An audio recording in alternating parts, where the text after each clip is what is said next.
हे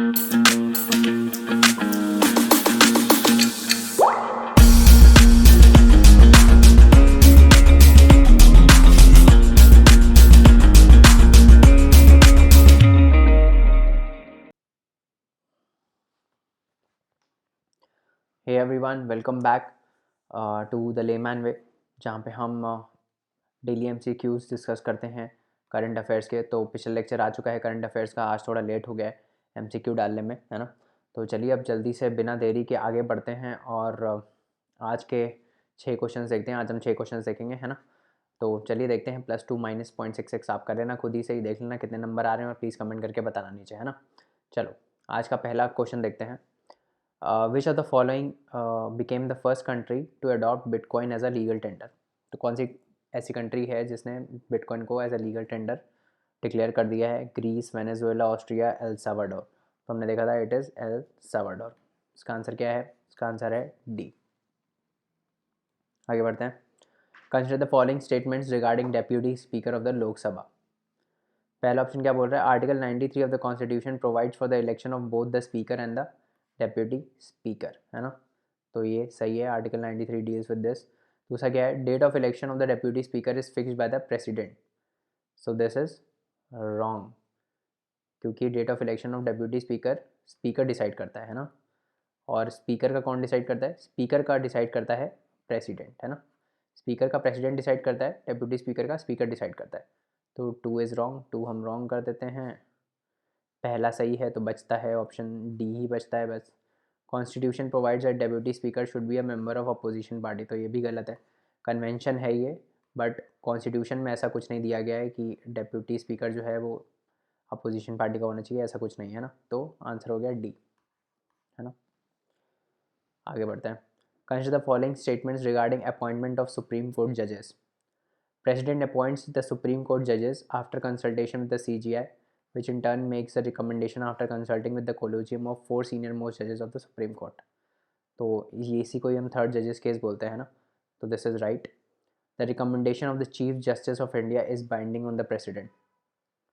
तो ये भी सही है, हमने देखा था कि चीफ जस्टिस ऑफ इंडिया की जो रिकमेंडेशन होती है वो बाइंडिंग होती है, प्रेसिडेंट को माननी ही पड़ती है ना। तो आंसर इज सी, है ना। आगे बढ़ते हैं।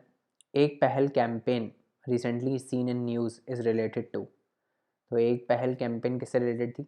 बताओ भाई। Planting trees, reducing pollution, providing legal aid, या फिर प्रोवाइडिंग एल्डरली केयर, किससे रिलेटेड थी? प्रोवाइडिंग लीगल एड, है ना। देखा था ना हमने इसमें। लीगल नालसा के अंदर जो है हम क्या बोलते हैं, लीगल एड प्रोवाइड करेंगे मार्जिनलाइज सेक्शंस को, है ना। उसके लिए है एक पहल कैंपेन। आगे बढ़ते हैं। Consider the following statements regarding parliamentary privileges. पहला ऑप्शन क्या बोल रहा है? These are certain rights and immunities enjoyed by the members of the parliament individually and collectively so that they can effectively discharge their functions. This is right, है ना। दूसरा क्या है? Article 105 for the parliament and article 194 for the state assemblies deals with the parliamentary privileges. This is also right. ये याद रखना कि ये जो पार्लियामेंट वाले आर्टिकल्स होते हैं ना, इनमें 89 प्लस कर दोगे ना तो स्टेट वाले आर्टिकल आ जाते हैं सिमिलर चीज़ पे। देखो उसको प्लस करो, कितना आ रहा है? 194 ही आ रहा है ना। ऐसा ही होता है, जनरली ऐसा ही होता है ना। तो जो भी जैसे मान लो प्रेसिडेंट का आर्टिकल, प्रेसिडेंट से डील करते हुए आर्टिकल्स है ना यहाँ पे 72, इसमें 89 प्लस कर दो, कितना आया? 161 आ जाएगा। तो 161 गवर्नर से डील करेगा, समझ में आ रहा है? ऐसे याद कर सकते हो उसको। कभी अगर नहीं याद आ रहा हो ना तो ऐसे 89 प्लस कर देना, उसी के आसपास होता है आर्टिकल। तो 2 भी सही है। Parliamentary privileges do not extend to the president who is also an integral part of the parliament. तो yes, they do not deal with, they do not extend to the president. President के पास अपने अलग से privileges होते हैं, article 361 इससे deal करता है ना। तो आंसर हो जाएगा D, all of the above. Last question देखते हैं। Consider the following statements regarding anti defection law. पहला क्या बोल रहा है? It was introduced by 52nd amendment 1985 which inserted 10th schedule in the Indian constitution. This is right, है ना। This is right. दूसरा क्या बोल रहा है? The power to decide the disqualification of an MP और an MLA rests with the presiding officer of the legislature who can suo moto takes the case of defection. ये अच्छा question है, ये अच्छा स्टेटमेंट है, क्योंकि इसमें पहला पार्ट तो सही है कि डिस्क्वालिफिकेशन का जो होता है वो प्रिसाइडिंग ऑफिसर ही लेता है, बट सुओ मोटो नहीं लेता है ना, अगर उसके पास कंप्लेन आती है तभी लेता है वो, सुओ मोटो खुद से नहीं लेता है। ठीक है, तो दूसरा हो जाएगा रॉन्ग, तो ये चला गया, ये चला गया, 1 तो सही है ही, बचा फोर्थ देख लेते हैं क्या है। Defection does not takes place when members move out of the party due to the split in the party. This is wrong, split में भी डिफेक्शन होता है, ऑल्दो ये पहले नहीं हुआ करता था, स्प्लिट पहले जब पार्टी का स्प्लिट होता था तब डिफेक्शन नहीं होता था, बट 91st अमेंडमेंट जो था उसने इस कंडीशन को हटा दिया था, मतलब अब अगर स्प्लिट होता है पार्टी में तो that is counted as defection.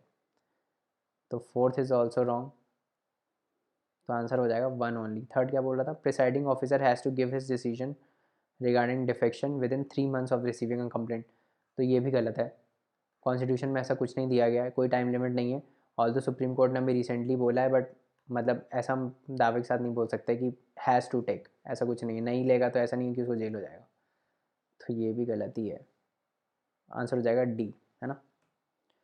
So thank you so much, अगले लेक्चर में मिलते हैं, तब तक के लिए लॉग ऑन टू www.laymanway.com, जहाँ पे बहुत सारे स्टैटिक कोर्सेज भी हैं, है ना, जहाँ पे आप और लेक्चर्स हमारे पढ़ सकते हो, और प्लीज़ अपने फ्रेंड्स को रिकमेंड करिए, लाइक शेयर सब्सक्राइब करिए, और हम अगले लेक्चर में मिलते हैं, तब तक के लिए bye bye and a very good night to all of you, thank you so much.